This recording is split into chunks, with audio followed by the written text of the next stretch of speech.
আমার পেছনেই যে বাড়িটি দেখা যাচ্ছে এর ঠিকানা 9A কোটলা রোড।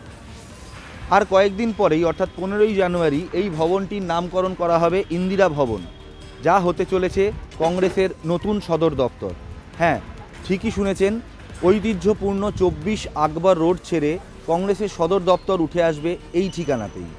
এখানেই চলে শুধু কংগ্রেসের সদর দপ্তরই নয়, যুব কংগ্রেস, কংগ্রেসের NSUI যে ছাত্র সংগঠন আছে, মহিলা সংগঠন আছে, এছাড়া কংগ্রেস সেবা দল সহ কংগ্রেসের যাবতীয় শাখা সংগঠনের প্রধান দপ্তর হবে এই 9A কোটলা রোডের ইন্দিরা ভবনই।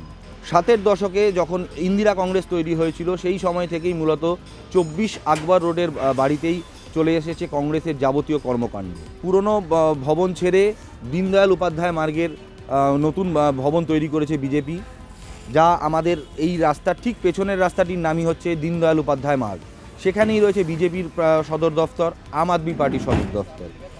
ঠিক সেইভাবেই কংগ্রেসেরও নতুন সদর দফতর হলো এখানেই। উল্লেখযোগ্য বিষয় হলো এই দীনদয়াল উপাধ্যায় মার্গ নামটিকে এড়িয়ে যেতে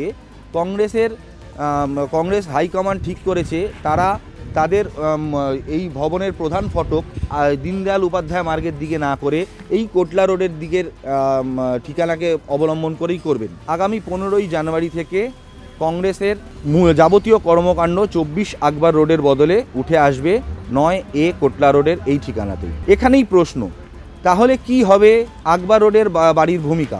গত প্রায় 4 দশকের ঐতিহ্য যেখানে রয়েছে, সরকার তৈরি হওয়া, সরকার পড়ে যাওয়া,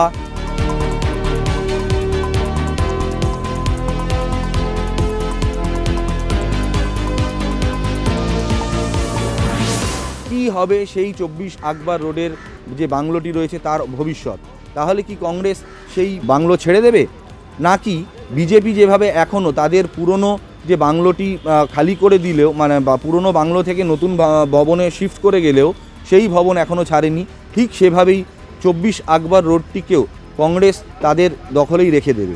কংগ্রেসের একটি সূত্রের খবর, 24 আকবর রোড যেহেতু অনেক ইতিহাসের সাক্ষী, তাই আপাতত 24 আকবর রোড ছেড়ে 9A কোটলা রোডের এই ইন্দিরা ভবনে কংগ্রেসের মূল ঠিকানা হলেও এখনই খালি করা হবে না 24 আকবর রোডের সেই বহু ঐতিহ্যপূর্ণ ইতিহাস সাক্ষী বহনকারী সেই বাংলো।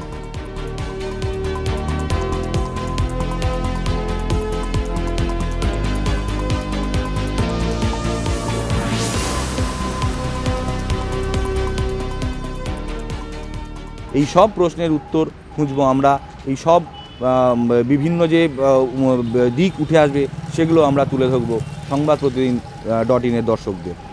আপাতত নয়াদিল্লি থেকে দীনেশ কুমারের সঙ্গে সোমনাথ রায়।